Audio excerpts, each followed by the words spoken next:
Hi friends, welcome to Lalitha channel. కొబ్బరుండలు బెల్లంతోని హెల్త్కి చాలా మంచిది. నెక్స్ట్ నేను 2 కొబ్బరికాయలు తీసుకున్నాను. 2 కొబ్బరికాయలు తీసుకొని అవి చాక్ తోటి ముక్కలుగా తీసేసుకొని చిన్న చిన్న ముక్కలుగా కట్ చేసుకొని ఇగో ప్లేట్లోకి వేసుకున్నాను.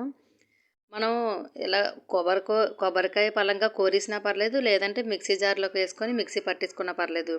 నేను మిక్సీలో వేసుకొని ఇలా మెత్తగా గ్రైండ్ చేసుకున్నాను.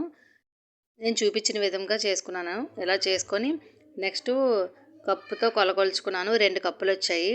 2 కప్పులు కొబ్బరికూర వచ్చింది. 2 కప్పులు కొబ్బరికూర వచ్చిన తర్వాత మనం స్టవ్ ఆన్ చేసుకొని కళాయి దలసరిగా ఉండే పెనం పెట్టుకున్నాం. ఆ పెనంలోని కొబ్బరికూర వేసేసి 2 మినిట్స్ అలా ఫ్రై చేసాలి. చేసిన తర్వాత 1 కప్పు బెల్లం తీసుకున్నాను నేను.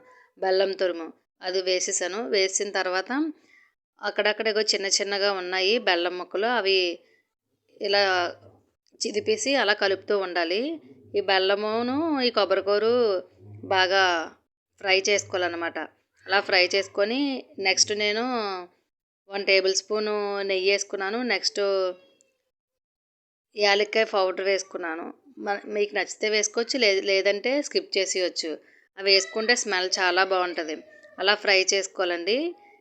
అడుగు పెట్టకుండా అలా కలుపుతూ ఉండాలి. లో ఫ్లేమ్లో మాత్రమే ఇలా ఫ్రై చేసుకోవాలి, హైలో ఫ్రై చేసుకోకూడదు. ఇగోండి రెడీ అయిపోయింది కొబ్బరుండలు. ఎమ్మి టేస్ట్. కొంచెం చల్లారిన తర్వాత చిన్నది గోరువెచ్చగా ఉన్నప్పుడు ఇలా ఉండలు చేసుకోవాలండి. సూపర్గా వచ్చాయి. మీరు ట్రై చేయండి ఫ్రెండ్స్. బాయ్.